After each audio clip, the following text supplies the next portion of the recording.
दोस्तों स्वागत है आपके एक नई वीडियो में। और आज की जो ये वीडियो होने वाली दोस्तों यूजीसी नेट से संबंधित होने वाली है। स्थापना और तर्क से संबंधित बहुत सारे प्रश्न बनते हैं दोस्तों।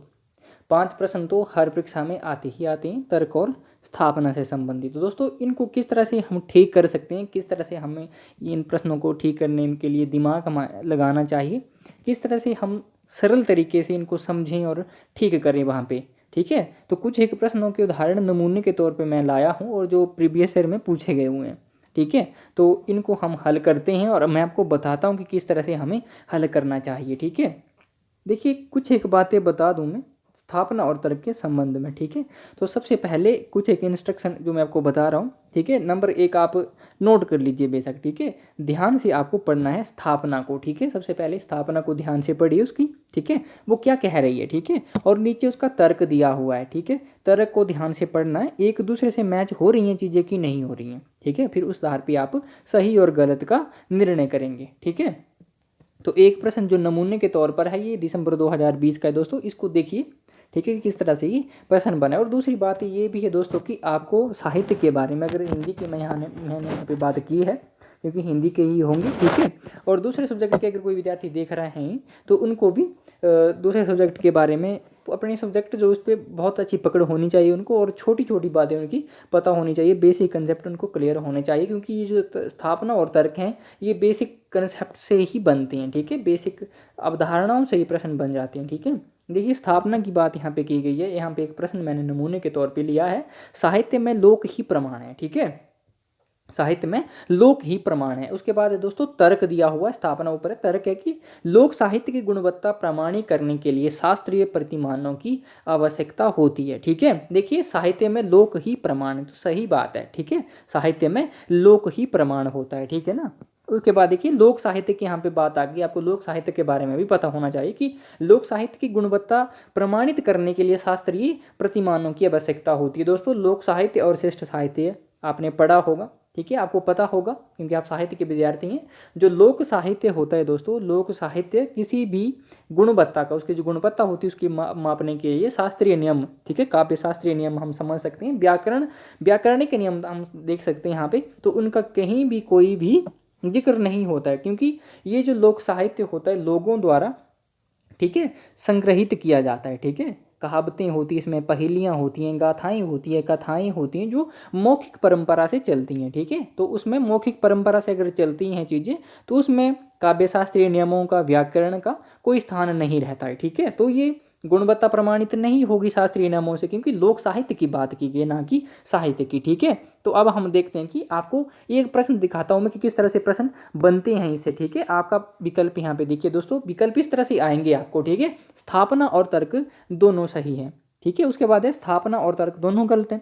ठीक है, 4 विकल्प होंगे और इसी तरह के आपको विकल्प वहां पे देखने को मिलेंगे। उसके बाद है स्थापना सत्य किंतु तर्क गलत है। उसके बाद है स्थापना असत्य किंतु तर्क जो वो सही है। ठीक है, ये इस तरह से 4 विकल्प आपको आएंगे।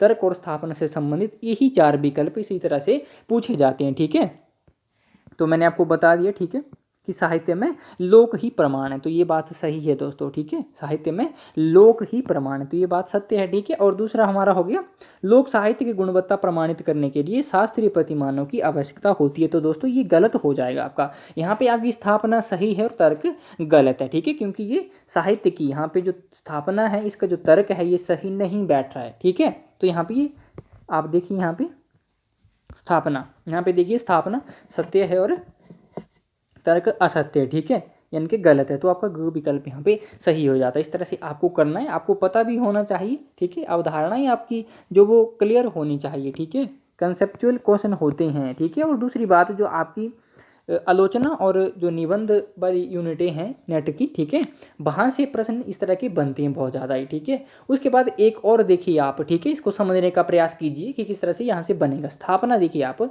स्त्री विमर्श के अनुसार, ठीक है, आपको पता है हमारी आधुनिक साहित्य में या वर्तमान साहित्य में, समकालीन साहित्य भी आप कह सकते हैं। ठीक है, विश्व का साहित्य ले सकते हैं हम, सिर्फ जो हमारा हिंदी साहित्य या भारतीय साहित्य उसको नहीं लेंगे, पूरे विश्व साहित्य को यहाँ पे हम इंक्लूड कर रहे हैं। ठीक है, आपको पता है स्त्री विमर्श एक अलग से चला हुआ है, आपको वृद्ध विमर्श देखने को मिलेगा, दलित विमर्श मिलेगा। ठीक है, उसके बाद आदिवासी विमर्श भी चले हुए हैं। ठीक है, तो ये सारे विमर्श साहित्य की अभी चले हुए हैं साहित्य में। ठीक है। तो यहाँ पे स्त्री विमर्श के बारे में आपसे पूछा गया और ये आपकी स्त्री विमर्श जो दोस्तों ये वैचारिक पृष्ठभूमि में आपको लग से उसका टॉपिक भी लग से है, ठीक है।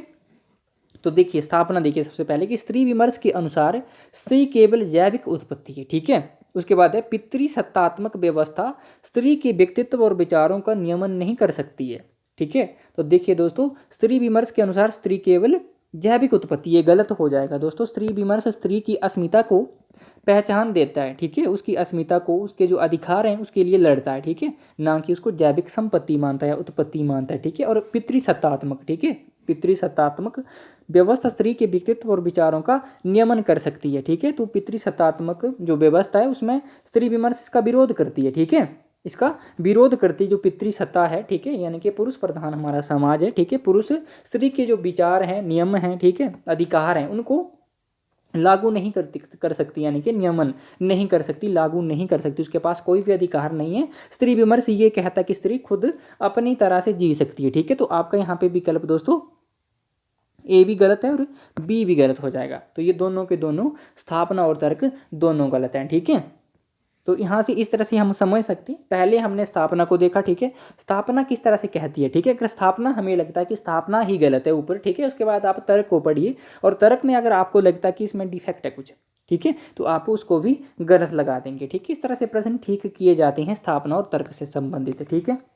तो अगला देखते हैं, अगला हमारा प्रश्न दोस्तों स्थापना देख लीजिए। पहले प्रेम निजी भाव है, साहित्य में उसका चित्रण असामाजिक हो जाता है, ठीक है। उसके बाद तर्क क्या कहता है, क्योंकि प्रेम चित्रण मांसल ही होता है जिसके कारण उसमें अश्लीलता आ जाती है, ठीक है। प्रेम निजी भाव है ये, ठीक है, ये गलत यहाँ पे बात कह दी गई है, वो गलत वाक्य है। प्रेम निजी भाव नहीं होता, प्रेम सबके मन में होता है, ठीक है, प्रेम सबके मन में होता है। साहित्य में उसका चित्रण असामाजिक हो जाता है, साहित्य में उसका चित्रण असामाजिक कैसे हो सकता है, ठीक है। हम वात्सल्य प्रेम यहाँ पे देखते हैं, ठीक है, भगवान के प्रति जो हमारे ईश्वर के प्रति जो प्रेम भाव होता है उसको हम साहित्य में देखते हैं। हम अगर आदिकालीन साहित्य की बात करें, ठीक है, वहाँ पे हमें स्त्री और पुरुष का प्रेम भी मिलता है देखने को, ठीक है। भक्तिकालीन साहित्य में आप सूफी काव्य धारा को देख लीजिए, ठीक है, वहाँ पे हमें स्त्री पुरुषों का प्रेम देखने को मिलेगा, ठीक है। कृष्ण भक्ति काव्य धारा में देखिए आप वात्सल्य प्रेम आपको देखने को मिल जाएगा, ठीक है। वहाँ पे जब भक्ति काल तो पूरा भगवान की भक्ति पर ही आधारित है, ईश्वर भक्ति पर ही आधारित है, ठीक है। तो यहाँ पे साहित्य में प्रेम का होना ये गलत बात है, ठीक है, असामाजिक नहीं होगा, ठीक है। उसके बाद ये देखिए क्योंकि प्रेम चित्रण मांसल ही होता है जिसके कारण उसमें अश्लीलता आ जाती है, ठीक है। प्रेम चित्रण मांसल नहीं होता है, ठीक है, जो साहित्य में चित्रण किया जाता है प्रेम का वो मांसल नहीं होता है दोस्तों, ठीक है, जिसके कारण उसमें अश्लीलता आ जाती है, ऐसा नहीं होता है, ठीक है। अश्लील साहित्य हमें बहुत कम देखने को मिलता है, कुछ एक जगहों पर हमें सिर्फ अश्लील साहित्य देखने को मिलता है, परंतु हर जगह अश्लील साहित्य नहीं होता है, ठीक है, उसमें अश्लीलता नहीं आती है, ठीक है। तो यहाँ पे दोनों के दोनों विकल्प आपके गलत हो जाएंगे यहाँ पे, ठीक है। इस तरह से आपको समझना है, ठीक है, खुद ब खुद अंदर से, और फिर इसको सही तभी करना है अपना, तभी डिसीजन लेना कि इनमें से कौन सही है और कौन गलत हो जाएगा, ठीक है। अगला देखते हैं, समर्पण सगुण भक्ति का मूल आधार है, ठीक है। उसके बाद भक्ति आंदोलन एकमात्र अद्वैतवाद से प्रभावित रहा, ठीक है। देखिए समर्पण, किसी भी प्रेम हो, चाहे वो स्त्री पुरुष का प्रेम हो, ईश्वर के प्रति प्रेम हो, हमारा बच्चों के प्रति हो, वात्सल्य प्रेम जिसको कहते हैं, उसमें समर्पण भाव जरूर रहता है, ठीक है। तो समर्पण भाव हम सगुण भक्ति में कहें या निर्गुण भक्ति में कहें, समर्पण भाव तो जरूर रहेगा ही रहेगा, ठीक है। ये तो आपका सही हो गया, ठीक है, आपको स्थापना यहाँ पे सही लग रही। उसके बाद तर्क दिया गया, तर्क को पढ़िए। भक्ति आंदोलन एकमात्र अद्वैतवाद से प्रभावित है। आपको पता है अद्वैतवाद जो ये सिद्धांत था या दार्शनिक सिद्धांत भी इसको कह सकते हैं, ये शंकराचार्य द्वारा प्रवर्तित है, ठीक है। तो अद्वैतवाद से नहीं प्रभावित है सिर्फ भक्ति आंदोलन, यहाँ पे आपको द्वैतवाद भी मिलेगा, द्वैतवाद भी मिलेगा, विशिष्ट अद्वैतवाद भी मिलेगा, शुद्ध अद्वैतवाद भी मिलेगा। इतने सारे सिद्धांतों से प्रभावित था भक्ति आंदोलन, ना कि एकमात्र अद्वैतवाद से, ठीक है। तो आपका यहाँ पे जो स्थापना है ये सही है और तर्क यहाँ पे गलत हो जाएगा, ठीक है। तो इस तरह से आप विकल्पों को लगा सकते हैं, ठीक है। अगला देखिए, अगला हमारा जो ये प्रश्न है दोस्तों ये है स्थापना। देखिए सबसे पहले दलित लेखन स्थापित सांस्कृतिक व्यवस्था का विरोध कर सामाजिक समता का प्रस्ताव करता है, ठीक है। उसके बाद दलित लेखन राम मनोहर लोहिया के सामाजिक वैचारिक दर्शन से सर्वाधिक प्रभावित है, ठीक है। तो अब देखिए पहले हम स्थापना को देखते हैं कि दलित लेखन, ठीक है, दलित एक विमर्श है साहित्य में, ठीक है, और आपके सिलेबस में है भी ये, ठीक है। तो यहाँ से प्रश्न इन्होंने उठा लिया है कि दलित लेखन स्थापित सांस्कृतिक व्यवस्था का विरोध कर सामाजिक समता का प्रस्ताव करता है। देखिए आपको पता है कि हमारे समाज में स्वर्ण, निम्न, ठीक है, उच्च, इस तरह की जातियां बंटी हुई थी, ठीक है, और उसमें जो दलित थे उनका विरोध किया जाता था, ठीक है। सामाजिक और सांस्कृतिक व्यवस्था थी वो स्थापित है पहले से, ठीक है, और उसका विरोध करता है दलित, सही बात है। और वो क्या करता है, सामाजिक समानता की बात करता है, समता की बात करता। तो यहाँ पे ये सही हो जाएगा दोस्तों, आपकी जो स्थापना है ये सत्य है और ऐसा ही होता है, ठीक है। दलित लेखन जो है राम मनोहर लोहिया के सामाजिक वैचारिक दर्शन, ठीक है, राम मनोहर लोहिया का कौन सा दर्शन है, सामाजिक वैचारिक दर्शन से सर्वाधिक प्रभावित है। तो ये गलत बात है, ठीक है, ऐसा नहीं है। दलित जो विमर्श है दोस्तों वो भीमराव अंबेडकर और बुद्ध के दर्शन से प्रभावित है, ठीक है, ना कि राम मनोहर लोहिया के सामाजिक वैचारिक दर्शन से, ठीक है। तो यहाँ पे ये गलत हो जाएगा, ठीक है। तो आपका जो स्थापना है वो सही है और तर्क यहाँ पे गलत हो जाएगा। आप खुद ध्यान दीजिए, आपको पता होना चाहिए कि दलित विमर्श की क्या स्थापनाएं हैं, उसका मेन उद्देश्य क्या है, ठीक है। आप उद्देश्य को समझिए उसके, ठीक है, ऑब्जेक्ट क्या है उसका, उसको समझिए, आपको तभी पता चलेगा कि हम यहाँ पे हमारे प्रश्न तभी ठीक हो पाएंगे, ठीक है, और तभी हम समझ पाएंगे दोस्तों, ठीक है। यहाँ पे देखिए अगला हम देख लेते हैं, ठीक है। और ये जो प्रश्न है दोस्तों ये पहले पूछे गए हैं, ठीक है, मैंने पहले जो पूछे गए प्रश्न थे इनको ही उठाया है, ठीक है। अगला है हमारा कि भारतेंदु युग में मध्यकालीनता और आधुनिकता का द्वंद्व है, ठीक है। उसके बाद है तर्क, देखिए आप, क्योंकि उस समय का भारतीय समाज संक्रमण के दौर से गुजर रहा था, ठीक है। आप स्थापना देखिए भारतेंदु युग, जहाँ से हमारा आधुनिक युग की शुरुआत होती है, ठीक है। मध्यकालीनता और आधुनिकता का द्वंद्व है, ये बिल्कुल सही बात है दोस्तों। अगर हम साहित्य की ही बात कर लें, ठीक है, एक तरफ भारतेंदु युग में, ठीक है, कविता जो है वो ब्रजभाषा में लिखी जा रही थी, दूसरी तरफ गद्य जो था वो खड़ी बोली में लिखा जा रहा था, ठीक है। ये तो हमारी कला पक्ष या हम भाषा से संबंधित कह सकते हैं कि विशेषता हो गई, ठीक है। दूसरी बात आप देख लीजिए सामंती प्रथा की, वहाँ पे आप देख सकते हैं जो मध्य युग था, ठीक है, भारत का, आप रीति काल ले सकते हैं, भक्ति काल ले सकते हैं, ठीक है, उनमें सामंती प्रथा थी, ठीक है। भारतेंदु युग में भी हमें सामंती प्रथा का कुछ एक झलक देखने को मिल जाती है, ठीक है। तो वहाँ पे, परंतु वहाँ पे बदलाव जरूर आ रहा था, ठीक है, राष्ट्रीयता का उदय हो रहा था, ठीक है, राष्ट्रीयता का उदय हुआ भारतेंदु युग में, ठीक है, ठीक है। तो यहाँ पे ये मध्यकालीन और आधुनिकता का द्वंद्व हमें भारतेंदु युग में देखने को मिल जाता है। अब यहाँ पे तर्क दिया गया क्योंकि वो जो समय था भारतीय समाज का, ठीक है, भारतेंदु युग, ठीक है, भारतीय समाज के संक्रमण का दौर था, ठीक है, उस समय संक्रमण से गुजर रहा था भारत, ठीक है। तो बिल्कुल सही बात है ये, ठीक है। तो दोनों विकल्प आपके सही हो जाएंगे यहाँ पे दोस्तों, ठीक है। यहाँ पे आप खुद ही इस चीज़ को समझ सकते हैं, ठीक है, आपको पता होना चाहिए। जब आपके कंसेप्ट क्लियर होंगे तो आप बहुत आसानी से इनको हल कर सकते हैं। अगला देखते हैं, स्थापना से संबंधित ये प्रश्न है, ठीक है। सबसे पहले स्थापना देखिए, आधुनिकता एक अनवरत और अंतहीन प्रक्रिया है, ठीक है, तर्क है, क्योंकि प्रत्येक परिवर्तन नए संशयों, सिद्धांतों और संभावनाओं को जन्म देता है। तो दोस्तों यहाँ पे आधुनिकता की बात करते हैं हम, ठीक है। आधुनिकता एक अनवरत और, ठीक है, अनवरत और अंतहीन प्रक्रिया है, तो बिल्कुल सही बात है, ठीक है। आज से 100 वर्ष के बाद भी आधुनिकता होगी। आज से 100 वर्ष पहले भी जब अगर हम 1900 की बात करें दोस्तों, ठीक है, अगर 1900 की बात करें तो उस समय जो लोग होंगे वो आधुनिक काल कहते होंगे उस युग को, ठीक है। जो मध्यकालीन हमारा आदिकाल की अगर बात कर दीजिए, ठीक है, अगर आप आदिकाल में चले जाइए, ठीक है, आदिकाल में चले जाइए, उस समय का जो दौर था, ठीक है, उस समय जो लोग रह रहे थे, ठीक है, उनको तो वो वर्तमान आधुनिक ही लगता था, ठीक है। और उससे पहले जो समय था उनके लिए वो आदिकाल था, ठीक है, यानी कि इतिहास था वो उनके लिए। आधुनिकता क्या है, निरंतर और अंतहीन प्रक्रिया, ये चलती रहती है, अनवरत चलती रहती है, कभी रुकती नहीं है, ठीक है। तो यहाँ पे ये विकल्प भी आपका सही हो जाएगा। उसके बाद कि क्योंकि प्रत्येक परिवर्तन नए संशयों, ठीक है, जब समय गुजर जाएगा, ठीक है, तो नए नए संशय उत्पन्न होंगे, सिद्धांत उत्पन्न होंगे, ठीक है, संभावनाओं को जन्म देगा ये, ठीक है, और सिद्धांत नई नई संभावनाओं को जन्म देता है। तो आधुनिकता एक अनवरत और अंतहीन प्रक्रिया है, सही बात है। उसके बाद प्रत्येक परिवर्तन नए संशयों, ठीक है, सिद्धांतों और संभावनाओं को जन्म देता। तो ये भी इसकी स्थापना, तर्क जो है, स्थापना जो है ये तर्क का क्या कर रही है, ठीक है। यहाँ पे ये जो स्थापना है तर्क का आपका सही बता रही है, ठीक है, तर्क जो बिल्कुल सही है, ठीक है।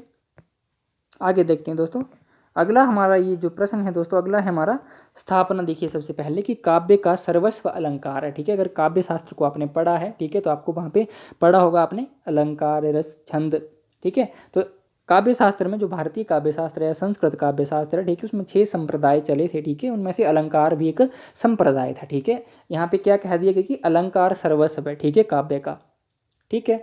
तो यहाँ पे कई विद्वानों ने जो अलंकारवादी आचार्य हुए उन्होंने तो अलंकार को माना, कई ध्वनिवादी हुए, कई रसवादी हुए, तो उन्होंने अपने अपने मतानुसार अलंकार, रस, ध्वनि, वक्रोक्ति, ठीक है, सबको ही काव्य का सर्वस्व माना है अलग अलग। ठीक है। तो यहाँ पे देखिए, क्योंकि केवल अलंकार से ही कविता कामिनी का आंतरिक या और बाह्य सौंदर्य निखरता है। ठीक है। देखिए दोस्तों, काव्य का जो सर्वस्व है वो अलंकार नहीं है। ठीक है, ये तो सही बात है, क्योंकि जो ये काव्य है ये अलंकारों से भी बनेगा, आपका रस से भी बनेगा, आपका छंदों से भी बनेगा, तो वो सिर्फ एक से ही नहीं बनता है, या उसकी आत्मा नहीं कह सकते हम अलंकार को। ठीक है। उसके बाद की, क्योंकि केवल अलंकार से ही कविता कामिनी का आंतरिक और बाह्य सौंदर्य निखरता है। दोस्तों ये बिल्कुल गलत बात है। ठीक है। आंतरिक सौंदर्य की अगर यहाँ पे बात आ जाए तो अलंकारों से यहाँ पे दूर दूर तक वास्ता नहीं होगा आंतरिक सौंदर्य का। ठीक है। बाह्य सौंदर्य को हम थोड़ा सा यहाँ पे देख सकते हैं। ठीक है। अलंकारों से बाह्य जो सौंदर्य है वो निखरता, थोड़ा सा निखरता जरूर है, परंतु आंतरिक सौंदर्य नहीं निखरेगा अलंकारों से। आंतरिक सौंदर्य निखरेगा आपका औचित्य से और रस से। ठीक है। तो ये विकल्प आपके दोनों गलत हो जाएंगे दोस्तों। ठीक है। क्योंकि अलंकार सिर्फ सौंदर्य की वृद्धि करते हैं, ना कि अलंकार काव्य का सर्वस्व है। ठीक है। ये अगला देख लेते हैं दोस्तों। अगला है हमारा, कविता का अंतिम लक्ष्य जगत के मार्मिक पक्षों का प्रत्यक्षीकरण करके उसके साथ मनुष्य हृदय का सामंजस्य स्थापन है। ठीक है। उसके बाद ये तर्क है आपका। ठीक है। केवल मनोरंजन कविता का अंतिम लक्ष्य नहीं है। ठीक है। दोस्तों यहाँ पे आप ध्यान से देखिए, कविता का अंतिम लक्ष्य क्या है? जगत। जगत यानी कि जो मनुष्य रहते हैं उस जगत में, इस दुनिया में। ठीक है। उनका क्या है? उनके मनुष्य हृदयों के साथ सामंजस्य स्थापन करना। ठीक है। सामंजस्य बिठाना, यही कविता का अंतिम लक्ष्य है। ठीक है। क्योंकि मनुष्य के लिए ही तो कविता की जा रही है। ठीक है। वो आनंद के लिए हो, शिक्षा देने के लिए हो, चाहे कुछ भी हो, तो कविता का यही तो उद्देश्य होता है। उसके बाद तर्क बता रहे कि केवल मनोरंजन कविता का अंतिम लक्ष्य नहीं होता है। तो बिल्कुल सही बात है। ठीक है। कविता मनोरंजन का अंतिम लक्ष्य नहीं होता है। ठीक है। तो ये भी दोनों सही हैं दोस्तों। एक महर्षि शरण गुप्त की पंक्ति है दोस्तों, केवल मनोरंजन न कवि का कर्म होना चाहिए, उसमें उचित उपदेश का भी मर्म होना चाहिए। ठीक है। तो इस तरह की ये कविता है, महर्षि शरण गुप्त की पंक्तियां हैं। ठीक है। तो अंतिम उद्देश्य नहीं होता है मनोरंजन। वैसे मनोरंजन भी इसका उद्देश्य है, परंतु वो गौण उद्देश्य में गिना जाएगा। ठीक है। अगला देखते हैं। अगला देखिए दोस्तों, स्थापना सबसे पहले देखिए कि वीरता का अनुकरण किया जा सकता है वैसे ही जैसे मन की प्रसन्नता उधार ली जा सकती है। ठीक है। तर्क है आपका कि क्योंकि वीरता का संबंध शरीर बल से है, मनोबल से नहीं। देखिए, पहले से देखिए, वीरता का अनुकरण किया जा सकता है, बिल्कुल गलत बात है। वीरता का अनुकरण नहीं किया जा सकता। ठीक है। वीरता का अनुकरण नहीं किया जा सकता। वो क्यों नहीं किया जा सकता? तर्क मैं आपको बताता हूँ। ठीक है। वैसे ही जैसे मन की प्रसन्नता उधार ली जा सकती है, मन की प्रसन्नता भी उधार नहीं ली जा सकती दोस्तों। ठीक है। देखिए, तर्क बता रहा क्योंकि वीरता का संबंध शरीर बल से है, बिल्कुल गलत बात है। जब तक, और उसका यहाँ पे बताया कि मनोबल से नहीं है। देखिए दोस्तों, जब मन से हम अपने मनोबल से नहीं जीतेंगे तो शरीर बेशक कितना ही बड़ा होगा हमारा, ठीक है, तो वीरता हम नहीं दिखा पाएंगे। ठीक है। एक दुबला पतला इंसान भी बहुत बड़ बड़ों को ललकार सकता है। ठीक है। युद्ध में ललकार सकता है, किसी भी लड़ाई में ललकार सकता है। ठीक है। परंतु अगर कहीं सही शरीर वाला, ठीक है, डरता है, ठीक है, उसका मनोबल नहीं है, मन ही हार दिया उसने, तो उसमें वीरता कहाँ से आएगी? ठीक है। तो यहाँ पे दोनों के दोनों ये गलत हैं दोस्तों। ठीक है। ये तो हो गए आपके कुछ एक नमूने के लिए प्रश्न दोस्तों। ठीक है। इस तरह से प्रश्न पूछे जाते हैं और तर्क और स्थापना से संबंधित आपको पता होना चाहिए। सबसे पहले तो आप स्थापना को अच्छे तरीके से पढ़िए, उसके बाद तर्क को देखिए। ठीक है। अगर स्थापना ही आपको गलत लगती है, ठीक है, तो आप तर्क को भी गलत कर देंगे। ठीक है। तो ध्यान से, ठीक है, अगर स्थापना गलत है तो तर्क हो सकता है कि सही है। ठीक है। तो ध्यान से पढ़ना है, तर्क को भी यहाँ पे देखिए कि तर्क सही है और स्थापना गलत है, तो आपको वहाँ पे स्थापना गलत और तर्क सही करना है। इस तरह के प्रश्न बनते हैं दोस्तों। आपको सबसे बड़ी बात यही है कि आपकी अपने सब्जेक्ट पे, ठीक है, अपने विषय पे गहरी पकड़ होनी चाहिए। सबसे बड़ी बात तो यही है। दूसरी बात है कि आपके कंसेप्ट क्लियर होने चाहिए। ठीक है। हर किसी चीज़ में आपके कंसेप्ट क्लियर होने चाहिए और जिस समय आप परीक्षाएं दे रहे हो उस समय आप एकाग्रचित होने चाहिए। ठीक है। पूरी तरह से एकाग्रचित हों आप, और एक नहीं 3-3 बार इनको पढ़िए और 5-6 प्रश्न मैं तो कहता हूं कि ये अपने ही घर के होते हैं। ठीक है। क्योंकि यहाँ पे अगर थोड़ा सा दिमाग लगाया जाए तो ये प्रश्न ठीक हो जाते हैं दोस्तों। ठीक है दोस्तों, बहुत धन्यवाद आपका। मिलते हैं किसी और वीडियो में।